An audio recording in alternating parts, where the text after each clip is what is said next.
It started with a voice that didn't even sound curious, didn't sound cautious, just sharp and final, like a decision had already been made before anyone spoke a word.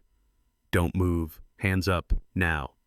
And I remember thinking, you've got to be kidding me, because I was sitting in a wheelchair rolling across a concrete plaza toward a federal building on a normal Tuesday morning, thinking about paperwork and whether traffic would be bad on the way home, not about whether I was about to become a problem.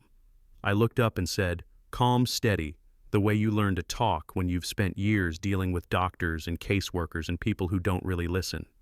Officer, I'm in a wheelchair. I can't stand. That should have been it, right? You know what I mean? That should have been the moment where someone said, all right, no problem, let's slow this down.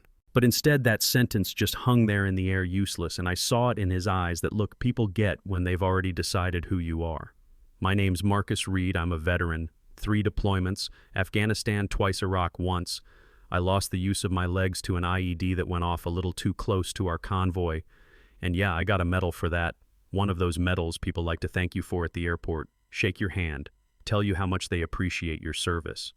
That medal was pinned to my jacket that morning, not because I wanted attention, but because it's part of me. Like the chair, like the scars, like the fact that every cold morning my back reminds me of places I've been. I wasn't there to protest. I wasn't there to argue. I was there to update my disability benefits, sign some forms, go home. I parked, transferred into my chair, adjusted my jacket, and started rolling toward the entrance. Sun was out, city noise everywhere, people coming and going. Normal. Then Agent Cole Daniels spotted me. Later on, he'd say it was instinct that something felt off, but standing there watching him walk toward me, hand brushing his belt like muscle memory, I knew exactly what it was. A black man in a wheelchair moving through a space he'd decided I didn't belong in. He told me to stop. I stopped. He told me to show ID. I reached for my wallet. That's when he grabbed my arm and snapped, "Don't reach." I said, "I'm getting my ID like you asked." His grip tightened. Hands where I can see them. My heart kicked up, not because I was guilty of anything, but because when someone with a badge puts hands on you like that, you know things can go sideways fast. I told him again, "Sir, I can't stand. I'm not a threat." He didn't respond to that. He keyed his radio and said, "Need backup."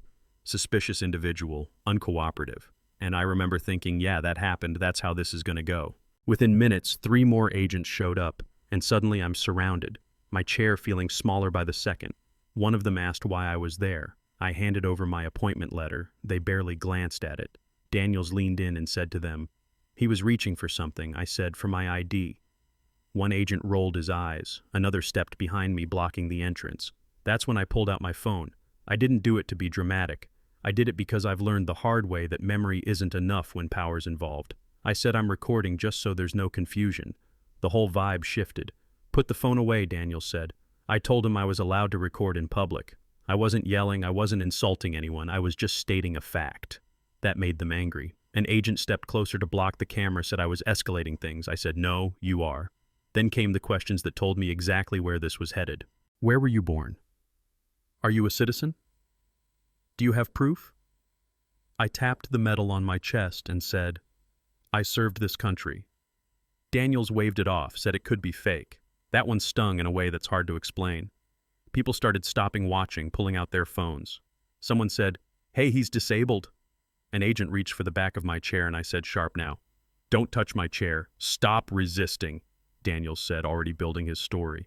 Hands grabbed my arms. The chair rocked. I felt that flash of panic, the kind you can't train away the fear of falling, of being helpless on the ground. They pulled harder. I grabbed the armrest, holding onto the only thing keeping me upright. "See?" Daniels said, "He's resisting." And then it happened fast.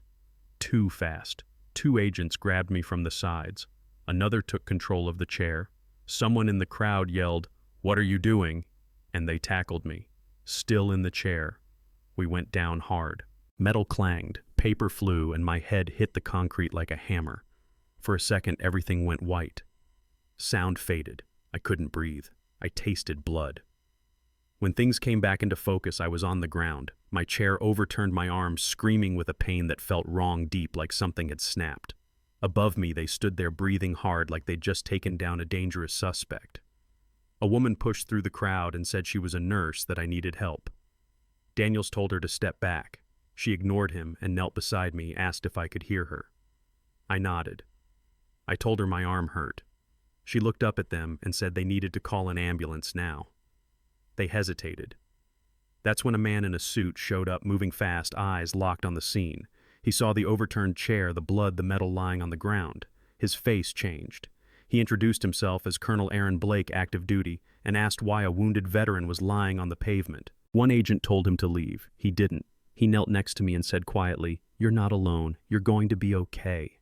I remember whispering, "I just came to fix my benefits." Saying that out loud lying there felt surreal. The ambulance came late. I had a concussion, broken ribs, a shattered arm that needed surgery. Recovery took months. Some pain never went away. The nightmares came later. The anxiety when I saw uniforms, the way my chest tightened walking into any government building. But the videos were already everywhere. Millions of views, news vans, veterans groups calling, lawmakers asking questions. That's when Dana Holloway, a civil rights attorney, walked into my hospital room and said, "This isn't a mistake. This is a pattern." We filed suit.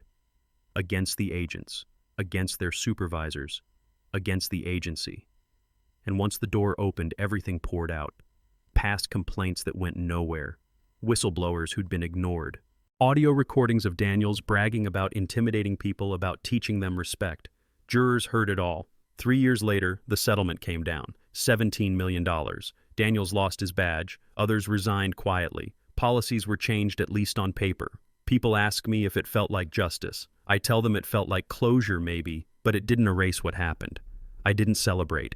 I went home, put the medal back in its case, sat in my office and looked at it for a long time. I served my country once, then I had to fight it, and I won. But here's the thing that keeps me up at night. How many people don't have 5 cameras, a crowd, and the internet watching? How many stories don't end with a settlement and reforms and headlines? How many just fade out quietly? That's what I want to know from you. Was this justice or was it damage control? Have you ever seen something like this happen or lived through it yourself? Drop your thoughts in the comments. I really want to hear what you think because conversations like this are the only way things change.